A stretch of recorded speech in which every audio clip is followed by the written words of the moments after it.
नमस्कार, एक बार फिर से आप सभी का स्वागत है हमारे YouTube चैनल पे। आज मैं फिर से आप सभी के लिए एक बहुत ही महत्वपूर्ण चैप्टर का वीडियो लेके आया हूं। आज मैं क्लास 12 के पॉलिटिकल साइंस चैप्टर 2 जो बुक 2 है ना, इसमें आपको पता है कि दो बुक है आपके पास। तो पहले बुक के तो ऑलरेडी सारे वीडियो बन चुके हैं। यदि आपने उन वीडियो को नहीं देखा है तो वीडियो को जरूर देखें। और दूसरे बुक का जो है वो चैप्टर 2 है, जिसका नाम है एक दल के प्रभुत्व का दौर। मतलब एक दल का जो प्रभुत्व हो गया हमारे भारत में, जैसे दो ध्रुवीय देशों का वर्चस्व याद है ना आपका, अमेरिका और यूएसएसआर था, वैसे हमारे भारत देश के अंदर जो एक दल का प्रभुत्व था उसके बारे में बात करेंगे। तो आइए शुरुआत करते हैं एक दल के प्रभुत्व का दौर, जो चैप्टर 2 है, क्लास 12 पॉलिटिकल साइंस। बहुत ही इंपॉर्टेंट चैप्टर है और बहुत ही मजेदार भी है। शुरुआत करते हैं सबसे पहले स्लाइड से कि नई सरकार चुनाव। जब हमारा देश अंग्रेजों से आजाद होने वाला था तो उस समय हमारे देश के अंदर नए सरकार को बनाना था, नए सरकार का चुनाव करना था। तो ऐसे में क्या हुआ, भारतीय नेताओं की स्वतंत्रता आंदोलन के समय से ही लोकतंत्र में गहरी आस्था थी। जब हमारा भारत देश आजाद नहीं हुआ था ना, उस समय से ही हमारे भारत देश के जो नेता थे या नागरिक थे या जो सुप्रीमो बनने वाले थे, उनका ऐसा मानना था कि हम अपने भारत देश के अंदर लोकतंत्र की शासन लाएंगे। लोकतंत्र का शासन कहने का मतलब है जनता के द्वारा निर्वाचित प्रतिनिधि ही हमारे देश के ऊपर राज करेंगे। तो इस तरह से क्या हुआ कि भारत ने स्वतंत्रता के बाद लोकतंत्र का मार्ग अपनाया, क्योंकि ये तो पहले से डिसाइड था कि हम अपने भारत देश के अंदर लोकतंत्र सरकार बनाएंगे, डेमोक्रेसी रखेंगे। तो ऐसे में जब भारत आजाद हो गया तो भारत के जो बड़े बड़े नेता थे उस समय, आप कह सकते हैं पंडित जवाहरलाल नेहरू, डॉक्टर राजेंद्र प्रसाद, सरदार वल्लभ भाई पटेल, महात्मा गांधी और भी बहुत सारे नेता, इन लोगों ने मिलकर कहा क्या, हम अपने भारत देश के अंदर लोकतंत्र का सरकार बनाएंगे, जनता हमारे सरकार को चुनेगी। इसके बाद क्या हुआ, जब उसी समय स्वतंत्र हुए कई देशों में और लोकतांत्रिक शासन व्यवस्था कायम हुई। हमारा भारत देश जब आजाद हुआ 15 अगस्त 1947, आपको मैंने बताया था कि 14 अगस्त से 15 अगस्त, क्योंकि रात में हमारा भारत आजाद हुआ, इसलिए हम इसे 14 अगस्त से 15 अगस्त के मध्य रात्रि में भारत की आजादी मानते हैं। लेकिन 70-72 सालों से हम 15 अगस्त 1947 को ही अपनी आजादी मानते आए हैं। तो इस कारण से हम अक्सर बोल देते हैं कि 15 अगस्त 1947 को हमारा भारत आजाद हुआ।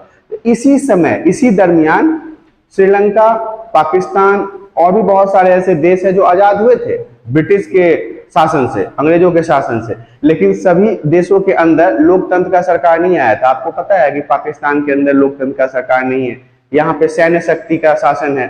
और भी बहुत सारे देश हैं जहाँ पे सैन्य शक्ति का शासन है। तो हमारे देश के साथ भी बहुत सारे ऐसे देश आजाद हुए जिन्होंने लोकतंत्र को नहीं अपनाया था। लेकिन हमारा भारत देश जो था वो प्री प्लान था, पहले से सोच रखा था कि हम जब आजाद होंगे तो हम अपने देश के अंदर लोकतंत्र का शासन लाएंगे। तो इन्होंने अपने देश के अंदर लोकतंत्र की सिद्धांत को अपनाया। 26 जनवरी 1950 को संविधान लागू होने के समय देश में अंतरिम सरकार थी। अब संविधान के अनुसार नई सरकार का चुनाव करना था। देखिए, अंतरिम सरकार क्या होता है, आपको पता है कि हमारा देश जो है पहले आजाद हो गया था, 1947 में आजाद हो गया था। 15 अगस्त 1947 ही मान लीजिए हमारा देश आजाद हो गया था। लेकिन हमारे देश के अंदर जो चुनाव हुआ वो कब हुआ, 1952-51 में हुआ। ऐसा मान रहे थे लोग सब कि 1950 तक हमारे देश में चुनाव हो जाएगा। लेकिन अब यहाँ पे अंतरिम सरकार को समझने के लिए आपको एक पॉइंट समझना होगा कि अंतरिम सरकार क्या है। 1947 में हमारा भारत आजाद हुआ, 47, 48, 49, 50, 51, 52, इधर 5 साल जो लग गए चुनाव होने में, जो 1952 में हमारे यहाँ चुनाव हुआ लोकतंत्र के लिए। तो इन 5 साल में तो ऐसा नहीं है कि देश बिना सरकार का रहेगा, सरकार तो चाहिए देश को चलाने के लिए। तो इन 5 साल के अंदर जिस सरकार थी ना हमारे देश के अंदर, उसे ही हम अंतरिम सरकार कहते हैं। अब आप ये सोच रहे होंगे कि बिना चुनाव का सरकार कैसे बन गया। तो चुनाव के बिना सरकार नहीं बना था। जो उस समय के वरिष्ठ सुप्रीमो थे, हमारे देश के बड़े बड़े नेता थे, उन लोगों ने आपसी सहमति से, आपसी समझौते से एक सरकार बना ली और जब तक चुनाव नहीं हुआ तब तक उस सरकार को चलाया, और इसी सरकार को हम अंतरिम सरकार कहते हैं। चुनाव आयोग के बारे में ये आपको जानना जरूरी है कि हमारे भारत देश में जितने भी चुनाव होते हैं, जितने भी प्रकार के हम प्रतिनिधियों को चुनने का कार्यकाल चलाते हैं, कार्यक्रम करते हैं, जिससे वोट देके, मतदान देके हम अपने MP MLA को चुनते हैं, तो ये सब काम किसका है? चुनाव आयोग का है। तो चुनाव आयोग तो भारत अभी आजाद हुआ था, तो हमारे भारत देश में चुनाव आयोग नहीं था, इसलिए जनवरी 1950 में क्या हुआ? चुनाव आयोग का गठन किया गया और सुकुमार सेन जो है उन्हें पहले चुनाव आयोग का आयुक्त बनाया गया, चेयरमैन बनाया गया। याद रखिएगा, इसमें याद रखने वाली बातें ये है, सुकुमार सेन को पहला चुनाव आयुक्त किया गया था सन 1950 ईस्वी में, क्योंकि हमारे देश के अंदर अब चुनाव करवाने थे और चुनाव के लिए चुनाव आयोग का जिम्मेदारी होता है चुनाव करवाना, और चुनाव आयोग तो था ही नहीं हमारे पास। तो 1950 में चुनाव आयोग का निर्माण किया गया और सुकुमार सेन को इसका हेड पर्सन बनाया गया। इस तरह से आपने देखा कि नई सरकार का चुनाव हुआ, उसमें किन किन मुद्दों को हमने डिस्कस किया है और क्या क्या बातें हैं यहाँ पे जो आपको समझना है। अगले स्लाइड में बढ़ते हैं। चुनाव आयोग की चुनौतियां। देखिए, चुनाव आयोग तो बन के तैयार हो गया हमारे भारत देश में, लेकिन इनके साथ साथ कुछ चुनौतियां भी थी, इनको कुछ दिक्कतों का सामना करना पड़ रहा था। वो दिक्कतें क्या है? तो सबसे पहले देखिए, हमारे देश जो है ना वो आकार में बड़ा है, पूरे विश्व में 7वें नंबर पे आता है भारत का भूभाग। ध्यान से समझिएगा, आपका जीके का क्वेश्चन कंप्लीट हो रहा है। पूरे विश्व में 7वें नंबर पे हमारा भारत देश आता है, जो आकार में सबसे बड़ा है। मतलब हमसे भी बड़े 6 देश और हैं, लेकिन 7वें नंबर पे हमारा भारत आता है। और दूसरा क्वेश्चन एक और मैं आपको बता दूं चैप्टर से अलग, कि जनसंख्या में अगर बात की जाए, अगर जनसंख्या के दृष्टि से हमारे भारत को देखा जाए, तो जनसंख्या के आधार पर हमारे भारत का सेकेंड नंबर आता है, क्योंकि पहले नंबर पर चीन आता है। तो सेकेंड नंबर पर हम जनसंख्या के आधार पर दुनिया के सबसे बड़े देशों में आते हैं।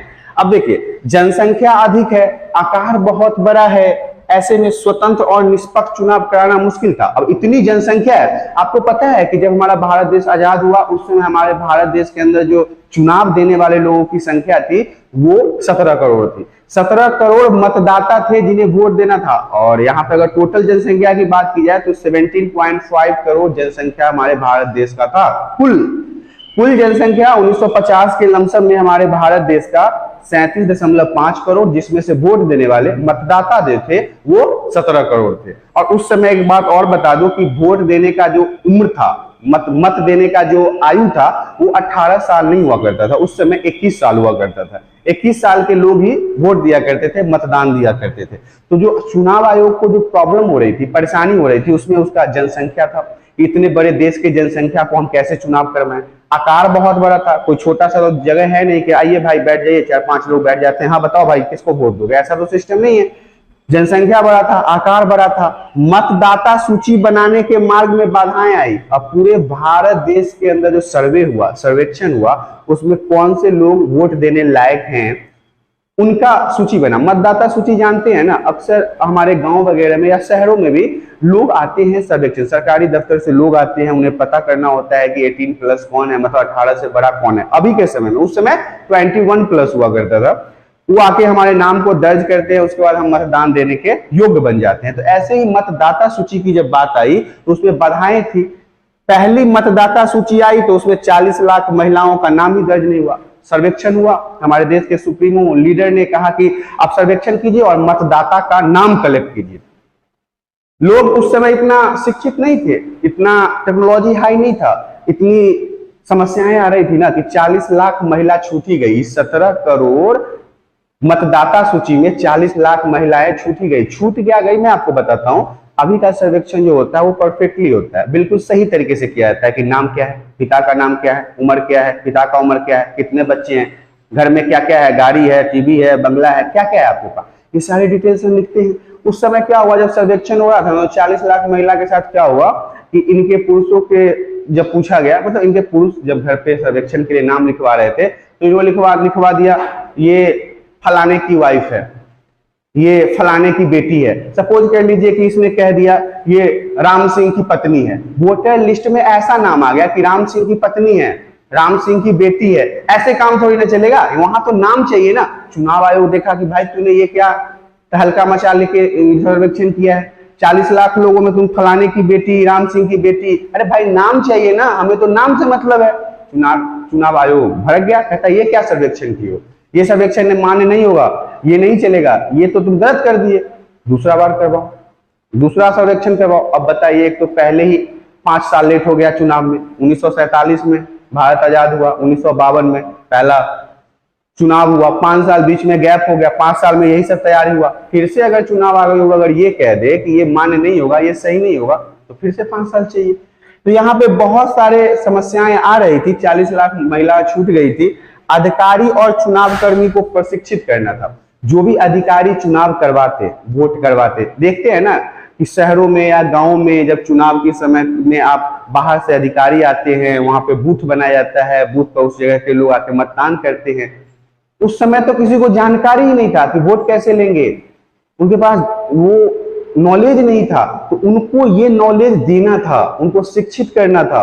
ये भी एक समस्या में था चुनाव आयोग के सामने, उनके पास तो लोग ही नहीं थे जिनके पास ये ज्ञान हो कि कैसे हम वोटिंग करवाएंगे, कैसे हम मतदान करवाएंगे, कैसे लोगों का हम मत कलेक्ट करेंगे और चुनाव आयोग तक पहुंचाएंगे। तो ये सब शिक्षा का अभाव था, जानकारी का अभाव था, जो चुनाव आयोग के सामने बहुत बड़ा कारण बना हुआ था। कम साक्षरता के चलते मतदान की विशेष पद्धति के बारे में सोचना। लोग 15, अच्छा एक बात मैं बता देता हूं कि ये 17 करोड़ लोग जो मतदाता थे, जो 17 करोड़ लोगों को वोट दे रहा था, उसमें से सिर्फ 15% लोग ही पढ़े हुए थे। ये सब चीजें आपको ध्यान में रखना है। 15% लोग ही पढ़े हुए थे, 15% लोग ही ऐसे थे जो नाम वाम लिख सकते थे, साक्षर थे। बाकी जितने भी ये बच गए 85% निरक्षर थे, लिख लोढ़ा पर पत्थर, ठेपा छाप थे, वो कुछ नहीं आता था। तो इस तरह से आपने देखा कि चुनाव आयोग के सामने चुनौतियां थी, आकार बड़ा था, जनसंख्या बड़ा था, बहुत सारी समस्याएं थी, मतलब टेक्नोलॉजी है नहीं था, कंप्यूटर इंटरनेट का जमाना नहीं था, सर्वेक्षण में दिक्कत हो रही थी, साक्षरता के कारण प्रॉब्लम हो रही थी। तो ये जब चुनाव आयोग 1950 में बनाया गया तो इसे इस तरह से परेशानियों का सामना करना पड़ा पहले चुनाव के लिए। आगे की स्लाइड में बढ़ते हैं। दोबारा सूची बनानी आसान नहीं थी। अब देखिए, मैंने भी आपको बताया चुनाव आयोग ने तो कह दिया कि भाई तुम दोबारा सूची बना लो, लेकिन क्या इतना आसान था? क्या उस समय हम इतने डिजिटल थे? नहीं थे। तो मतदाता जो थे वो कितने थे? 17 करोड़ थे। जो टोटल मत देने वाले लोग थे वो 17 करोड़ थे। उसमें विधायकों की संख्या, मतलब एमएलए जो थे वो 3200 थे।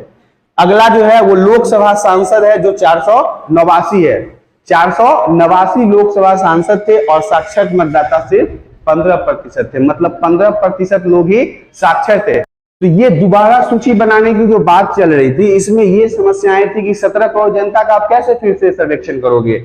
विधायक 3200 है, लोकसभा सांसद 489 है, साक्षर मतदाता मात्र उसमें 15% है, मतलब पढ़े लिखे लोग की संख्या इतनी कम है, इतनी कम है कि वो भी एक समस्या का कारण बन सकता है। आगे की स्लाइड में आपको देखना है कि 3 लाख लोगों को चुनाव की ट्रेनिंग दी गई। देखिए, अब चुनाव कराना था, चुनाव आयोग की जिम्मेदारी थी, उन्होंने क्या किया? 3 लाख लोगों को चुनाव के लिए ट्रेन किया, मतदान करवाने और करने के लिए उनको ट्रेन किया कि कैसे आप मतदान करवाओगे, कैसे पूरे भारत के अलग अलग हिस्सों में आप जाके जनता का मत कलेक्ट करोगे कि वो कौन से सरकार के पक्ष में है।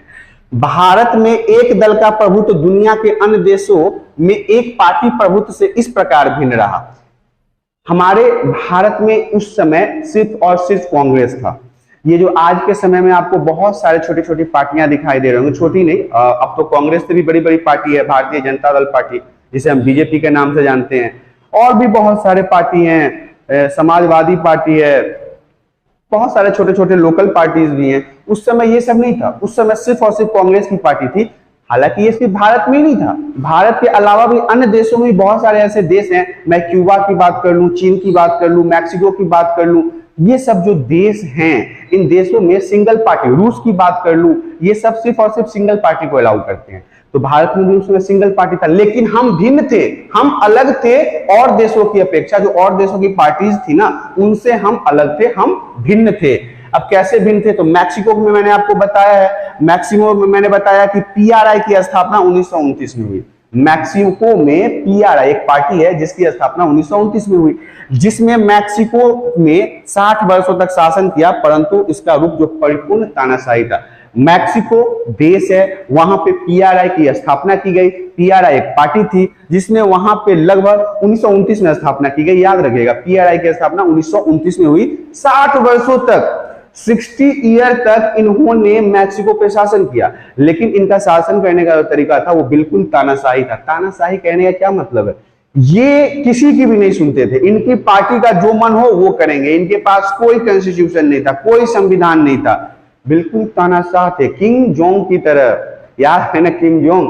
तो उसी की तरह ये तानाशाह थे, इनका अपना जो मन होता था ये वही करते थे अपने देश के अंदर, और 60 वर्षों तक शासन किया। 1929 में इनकी पार्टी बनी, पार्टी का नाम PRI था। इसके अलावा मैं बता दूं कि बाकी देशों में एक पार्टी का प्रभुत्व लोकतंत्र की कीमत पर कायम हुआ। कुछ ऐसे भी देश हुए जिन्होंने अपने देश के अंदर लोकतंत्र, डेमोक्रेसी को लाया। और हमारे भारत को ले लीजिए ना, हम भारत देश के अंदर जब से आजाद हुए तब से तो डेमोक्रेटिक पार्टी, कोई राजा बना है, कोई तानाशाह हुआ है, नहीं हुआ है। तो यहाँ पे सिर्फ और सिर्फ लोकतंत्र की चली है, लोकतंत्र का शासन रहा है। तो इस तरह से आपने देखा कि 3 लाख लोगों को चुनाव के लिए ट्रेन किया गया, और कैसे हमारा भारत अन्य देशों के राजनीति शक्ति से अलग था, क्योंकि हमारे देश के अंदर तानाशाही नहीं था, हम लोकतंत्र और जनता के द्वारा चलाए गए शासन में विश्वास रखते थे। और आजाद जब से हुए हैं तब से हमारे देश के अंदर यही चला है। लेकिन वही पे मैक्सिको की बात करें तो 1929 में PRI नाम की पार्टी बनी, 60 वर्षों तक शासन किया, और जब तक शासन किया तानाशाही रखा। तानाशाही आपको पता है कि एक आदमी जो चाहे वो करे, एक पार्टी जो चाहे वो करे, इनके मर्जी में जो आता था वो अपनी जनता के साथ करते थे। कोई लोकतंत्र नहीं, कोई कॉन्स्टिट्यूशन नहीं, कोई संविधान नहीं, किसी की बात सुनना नहीं है, अपने मन में जो है वो करो। आगे की स्लाइड में बढ़ते हैं। अब कुछ देशों के नाम को जान लीजिए, चीन, क्यूबा और सीरिया। चीन है, क्यूबा है, सीरिया है, रूस है, ये सभी देशों में क्या है, संविधान सिर्फ एक ही पार्टी को अनुमति देता है। इन लोगों ने अपना जो कॉन्स्टिट्यूशन बनाया ना, इन लोगों ने जो अपना संविधान बनाया ना, इस संविधान के हिसाब से इस देश में सिंगल पार्टी रहेगा, सिंगल पार्टी का शासन होगा। हमारे भारत देश की तरह नहीं कि अखिलेश बाबू का अलग पार्टी है, केजरीवाल का अलग पार्टी है, बीजेपी का अलग पार्टी है, बउआ का अलग पार्टी है, राहुल गांधी का अलग पार्टी है। तो ये सब पार्टियां अलग अलग नहीं होंगी, ये एक ही पार्टी वाले देश हैं। कौन कौन से? चीन, क्यूबा और सीरिया जैसे देशों में संविधान जो है या कॉन्स्टिट्यूशन जो है सिर्फ और सिर्फ एक ही पार्टी की अनुमति देता है। इसके अलावा म्यांमार, बेलारूस और इरिट्रिया जैसे देशों में एक पार्टी का प्रभुत्व कानूनी और सैन्य उपायों से कायम हुआ। कुछ ऐसे भी देश हैं, कौन से? म्यांमार, बेलारूस और इरिट्रिया। यहाँ पे जो लोकतंत्र कायम हुआ है वो सैन्य शक्ति के बदौलत हुआ है, वहां के मिलिट्री फोर्स के कारण हुआ है। भारत ही एक ऐसी भारत ही एक ऐसा देश है जिसमें पार्टी का प्रभुत्व जो है वो लोकतंत्र एवं स्वतंत्र निष्पक्ष चुनाव से होते हुए आए हैं। हमारा भारत जब से अंग्रेजों से आजाद हुआ है उस समय से हमने क्या किया है, अपने भारत देश के अंदर सिर्फ और सिर्फ लोकतंत्र शासन को अपनाया है। हमारे यहाँ लोकतंत्र की सिद्धांत पे हमने काम किया है। लेकिन बाकी बहुत सारे देश है, चीन, क्यूबा, सीरिया की बात कर ले, ये सब जो देश है इसमें सिर्फ एक पार्टी का। इस चीजों को आप ध्यान से समझिएगा, बहुत इंपॉर्टेंट है। अगर आपसे पूछा जाए कि कौन से ऐसे देश है जहां पे उनका संविधान जो है एक सिंगल पार्टी को अलाउ करता है, तो वो देश है चीन, क्यूबा, सीरिया, रूस। यहाँ पे 2 पार्टियां नहीं है। हमारा भारत ही एकमात्र ऐसा देश है, भारत के अलावा बहुत सारे देश हैं जहां पे अलग अलग पार्टियां काम करती है। अब आगे की स्लाइड में हम आपको बताना चाहेंगे पहला आम चुनाव कब हुआ। ये सारी बातें जो हम कर रहे हैं ना आज अपने भारत देश के लिए कर रहे हैं। भारत देश में आजादी के बाद जो समस्याएं आई, जो परेशानियां आई, जो कानून बना, इन सभी चीजों के ऊपर बात कर रहे हैं। अब हम पहला आम चुनाव के बारे में जानते हैं कि पहला आम चुनाव क्या है। देखिए, अक्टूबर 1951 से फरवरी 1952 तक प्रथम आम चुनाव हुए हमारे भारत देश के अंदर।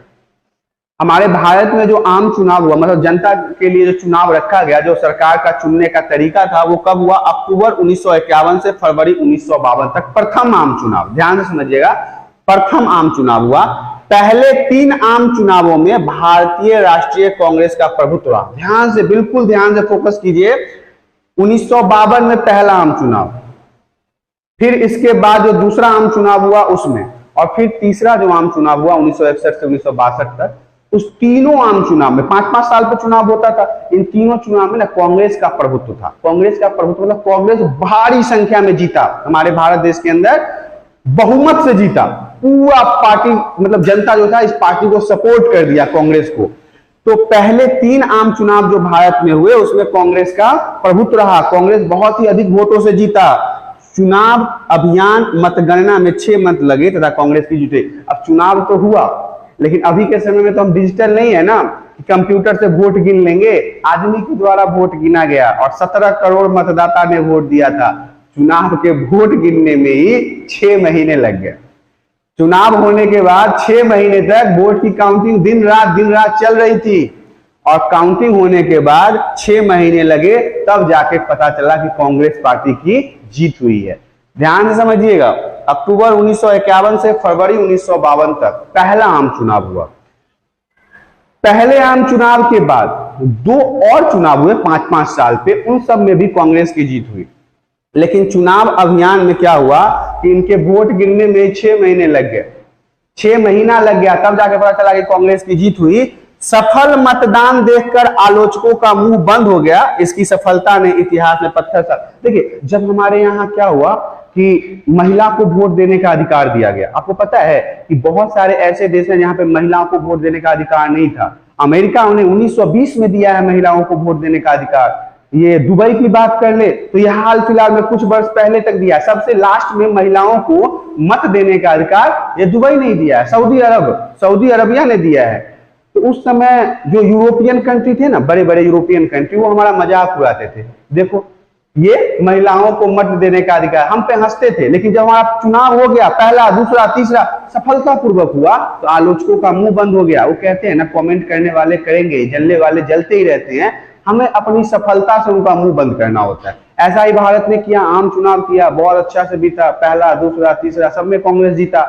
समय लगा, 6 महीना के बाद वोट का रिजल्ट आया, लेकिन जो आलोचक थे, जो हमारी बुराइयां कर रहे थे, उनका मुंह बंद हो गया। आगे की स्लाइड में देखिए, पहले चुनाव में लोकसभा की 489 सीट थी। अभी मैंने ऊपर पहले बताया भी है कि जो लोकसभा की सीटें थी वो 489 थी, जिसमें से 364 पे कांग्रेस का वर्चस्व रहा। 364 सीट कांग्रेस ने जीत लिया। भारतीय कम्युनिस्ट पार्टी ने 16 सीट लेकर दूसरा स्थान लाया। देखिए भारतीय कम्युनिस्ट पार्टी भी उस समय थी, ऐसा नहीं है कि कांग्रेस ही था। हाँ, ये बात दूसरी है कि कांग्रेस का वर्चस्व था, कांग्रेस सबसे ज्यादा वर्चस्व में था, लेकिन कम्युनिस्ट पार्टी भी था। जहां पे कांग्रेस को 489 सीट में से 364 सीट हासिल हुआ, वहीं पे दूसरे स्थान पे कम्युनिस्ट पार्टी को भी 16 सीट हासिल हुआ। हालांकि यह आंकड़ा बहुत कम है, लेकिन कांग्रेस के सामने तो यह आंकड़ा कम ही है ना, कहां वो 400 के आसपास है, कहां ये 16 के आसपास है, लेकिन फिर भी पार्टी दल था। अगर 16 सीटें इन्होंने जीता तो कहीं ना कहीं देश के छोटे से कोने में तो इनका वर्चस्व है ना। तो अब देखिए, इसी के साथ विधानसभा ने चुनाव हुए और उसमें भी कांग्रेस जीती, तथा कोचीन, मद्रास, उड़ीसा के बाद में इन 3 राज्यों में भी कांग्रेस की सरकार बनी।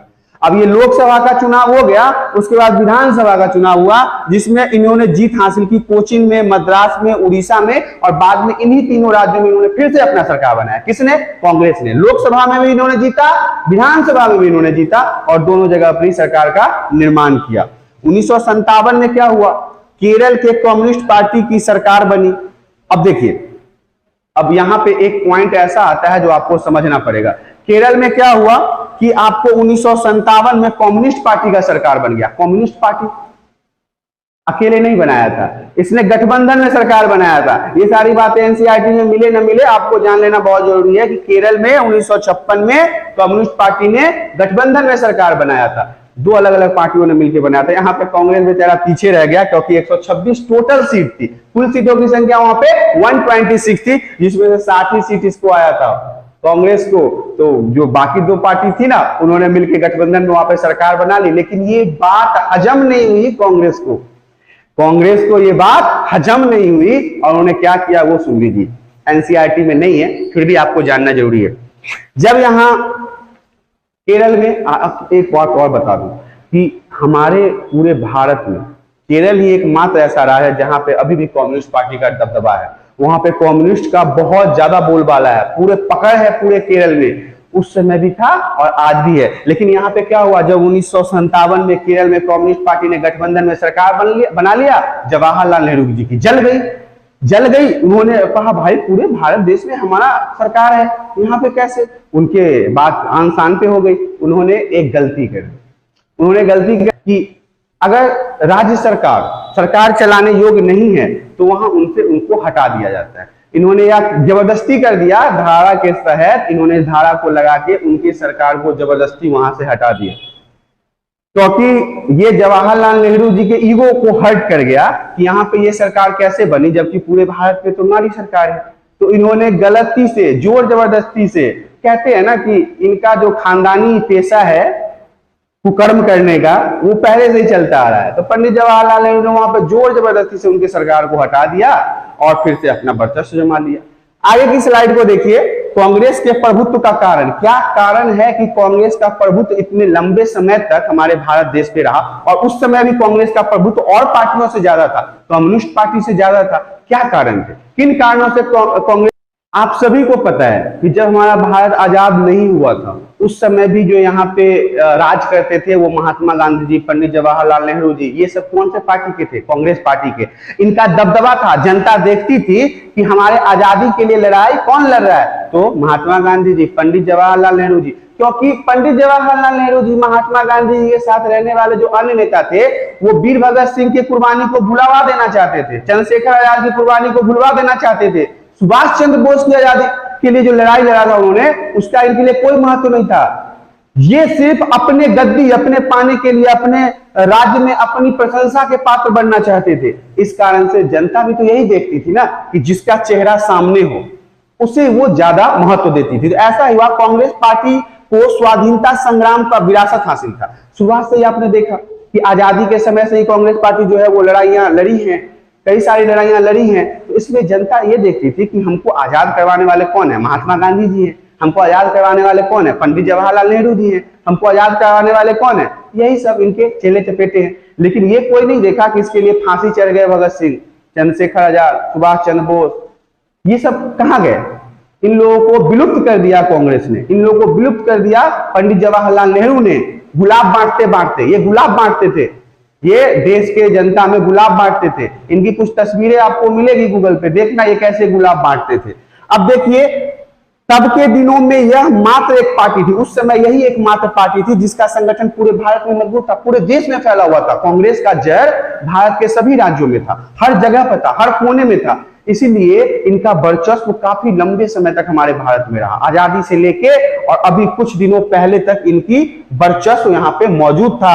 आजादी की विरासत हासिल थी। लोगों को यही लगता था कि इन्हीं कांग्रेस वालों ने हमें आजादी दिलवाई है, कांग्रेस के कारण हमें आजादी मिली है, लोग ये समझते थे। इसीलिए इसे सर पे उठा के रखते थे। पंडित जवाहरलाल नेहरू को हमने सर पे बिठा लिया, महात्मा गांधी जी को सर पे बिठा लिया, और जिन्हें सर पे बिठाना था उन्हें हम पूछते नहीं है। भगत सिंह को नहीं पूछते, चंद्रशेखर आजाद को नहीं पूछते, सुभाष चंद्र बोस को नहीं पूछते, और ऐसे हजारों हजार लोग हैं, हजारों लोग हैं जिन्होंने कुर्बानी दे दी अपने देश के लिए। मंगल पांडे ने दे दी, रानी लक्ष्मीबाई ने दे दी, बहुत सारे नाम मैं अगर गिनवाता चलूं तो कितने दिनों का वीडियो बन जाएगा। लेकिन जनता किसको देखा? जनता ने गांधी को देखा, जनता ने जवाहरलाल नेहरू को देखा। इनका फेस था ना आगे, इनका चेहरा था आगे, और चेहरा आगे होने के कारण इनको जो आजादी का वर्चस्व था, आजादी के लिए जो मतलब कहते हैं निचोड़, जो क्रीम निकला ना आजादी से, जो आजादी का दायित्व था, वो इनके कहने पे आ गया कि हाँ इन्होंने आजाद करवाया है।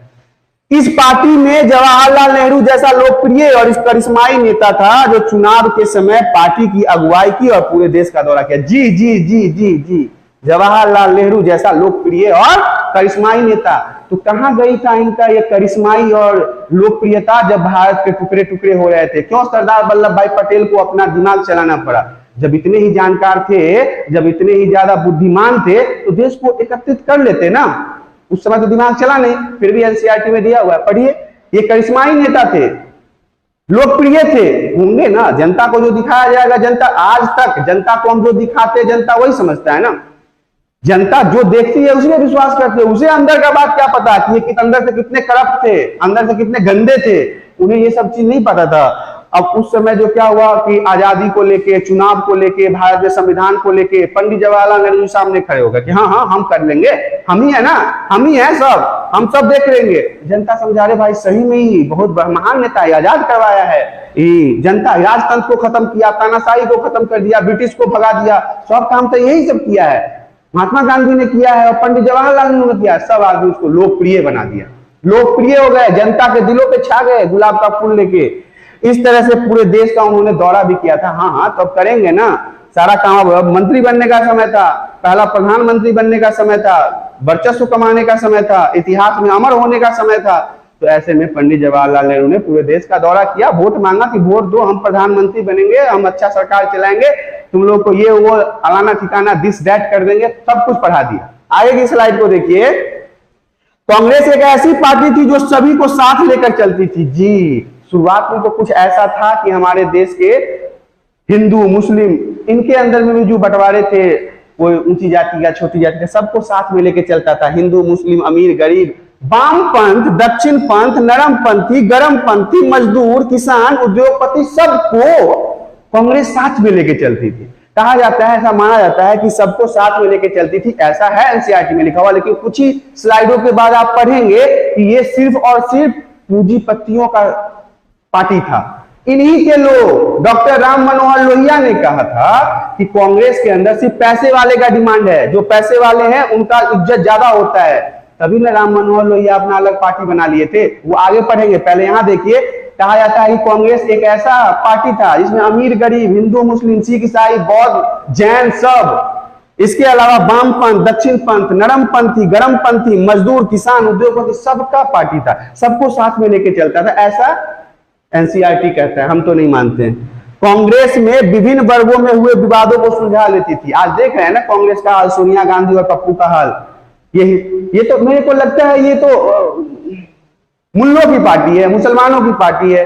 हिंदू के बारे में तो कुछ सोचना ही नहीं है इन्हें। हिंदू से तो पता नहीं ना कौन सा नफरत है। लगता है कोई काट लिया था, दांत वात काट लिया था इनको। सोनिया गांधी को दांत काट लिया कि पप्पू को काट लिया। हिंदू का नाम सुनते ही भड़क जाते हैं, और मुस्लिम का नाम समझ के पता नहीं डैडी डैडी बोलने लगते हैं, पापा जी करने लगते हैं। आज तक यही देखता आ रहा हूं कि कांग्रेस के अंदर हिंदुओं का नहीं है। हिंदू में वही इसके नेता भी हैं जो बहुत पैसे वाले हैं, बहुत पूंजीपति हैं। तब ना आज इनका कुत्ते बिल्ली जैसा हाल हो गया पूरे भारत में। 20 साल से ये कहीं हैं। कांग्रेस की स्थिति, जो एक समय में पूरे देश का सबसे दृढ़ मजबूत राजनीतिक पार्टी हुआ करता था, आज उसकी हालत कुत्ते बिल्ली से कम नहीं है। हमारे देश में कितने विधायक हैं हमको पता भी नहीं, 2-4 ही होंगे पूरे भारत देश में। पूरे भारत देश में इनका 10 से 15 विधायक निकल जाए वही बहुत है। अब देखिए, ये इनका कहना था कि ये जो हिंदू मुस्लिम के बीच में लड़ाई होता है ना, उसे सुलझा लेते थे। लेकिन हम आज, ये हो सकता है हमारे दादाजी के समय में हुआ करता था, लेकिन हम अपने समय में तो यही देखते हैं, ये हिंदू मुस्लिम के विवादों को बढ़ा देते हैं। हिंदू से मुस्लिम को लड़ा देते हैं, मुस्लिम को हिंदू से लड़ा देते हैं, और अपने राजनीति की रोटी उस पर सेकते हैं। ये है कांग्रेस का काम। आगे की स्लाइड में देखिए, पहले आम चुनाव में 489 सीटों में से 364 सीटें पे कांग्रेस ने अकेले जीत ली। प्रभुत्व था, पूरे देश के लोगों को लगता था कांग्रेस ने ही आजादी तो दिलाई है। कांग्रेस के महात्मा गांधी और पंडित जवाहरलाल नेहरू ने तो आजादी दिलाई है। जो सामने दिखता है वही तो बिकता है, जो दिखेगा वही बिकेगा। तो सामने कौन था? कांग्रेस था। पंडित जवाहरलाल नेहरू थे, महात्मा गांधी थे, और भी दिग्गज नेता थे, सरदार वल्लभ भाई पटेल भी थे। लेकिन मैं उनका नाम इसलिए नहीं लूंगा क्योंकि ये दोगलपन्नी में नहीं थे ना। वो, उनका काम देश की अखंडता को बरकरार करना था, लेकिन यहाँ पे उनको राजनीतिक वर्चस्व नहीं दिखाना था। हम ज्यादातर आज तक नाम अब हम लेते हैं सरदार वल्लभ भाई पटेल का, क्योंकि हमने इतिहास जाना है। तो उनकी जो कार्यशैली थी, उनका जो दिमाग था, उनकी जो चतुराई थी, जिस कारण से भारत 165 टुकड़ों में टूटने वाला था। हर एक रियासत अपना अलग राज्य का मांग कर रहा था, स्वतंत्रता का मांग कर रहा था। एक अकेला सरदार वल्लभ भाई पटेल ने अपने दिमाग से, चतुराई से, हिम्मत से सारे रियासत को भारत में विलय करवा दिया। उस समय पंडित जवाहरलाल नेहरू, महात्मा गांधी का काबिलियत नहीं दिखा, उन्होंने दिस दैट नहीं किया। चलिए आते हैं नंबर पे कि पहले आम चुनाव में 489 सीटों में से 364 पे कांग्रेस ने जीत लिया। इसके बाद दूसरे नंबर पर भारतीय कम्युनिस्ट पार्टी विजयी रही, जिसमें 16 सीटें जीती थी। मैंने ये बात पहले भी बताया, लगभग सभी राज्यों में चुनावों में कांग्रेस विजय रही और उसी की सरकार बनी। उस समय जितने भी राज्यों में चुनाव हुआ, उन चुनावों में कांग्रेस की बहुलता ज्यादा थी, उन्हें ज्यादा वोट मिला और वो चुनाव जीत गए। सभी राज्यों में, लगभग सभी राज्यों में सरकार थी तो सिर्फ और सिर्फ कांग्रेस की थी। एक बार गलती से बन गया यहाँ पे केरल में, तो वहां भी जवाहरलाल नेहरू के कूटनीति कहिए, ऐसा धारा लगा दिया, उनको अयोग्य घोषित कर दिया, उनके मुख्यमंत्री को, उनके सरकार को अयोग्य घोषित करके सत्ता से हटा दिया और अपनी सरकार बना ली। लेकिन ये इन्होंने बेईमानी की थी और इतिहास हमेशा कहेगा कि पंडित जवाहरलाल नेहरू बेईमान थे। बाकी पार्टियां कांग्रेस पार्टी से नहीं थे, बहुत सारी ऐसी पार्टियां थी, छोटी छोटी पार्टियां। मैं आपको बताऊंगा कि कौन कौन सी पार्टियां थी जो कांग्रेस से ही बाहर आ गए थे। उन्हें लग गया था कि कांग्रेस के अंदर ना वर्चस्व पूंजीपतियों का है, जो पैसे वाले हैं उनका वर्चस्व है, गरीबों का कोई नहीं सुनता, स्टूडेंट का कोई नहीं सुनता, किसानों का कोई नहीं सुनता, आम नागरिकों का कोई नहीं सुनता, छोटे छोटे व्यापारियों का कोई नहीं सुनता। इस कारण से अलग अलग पार्टियों का निर्माण हो गया। सब कांग्रेस से निकल के अपना अलग अलग पार्टी बना लिए। आगे की स्लाइड में हम आपको बताएंगे कि वो कौन कौन सी पार्टियां थी। यहाँ पे मैं आपको बता दूं कि चैप्टर का जो फर्स्ट पार्ट था वो हो चुका है समाप्त। इससे मैंने सभी महत्वपूर्ण पॉइंट्स को आपको अच्छे से समझाया है। यदि आपको किसी भी पॉइंट को समझने में दिक्कत हो रही है तो आप हमें कमेंट करें, हम कोशिश करेंगे कि उस पॉइंट को लेकर स्पेशल वीडियो बनाया जाए। साथ ही साथ वीडियो पसंद आई है तो वीडियो को लाइक करें, चैनल में पहली बार आया तो चैनल को सब्सक्राइब करें। आज के लिए इतना ही, धन्यवाद।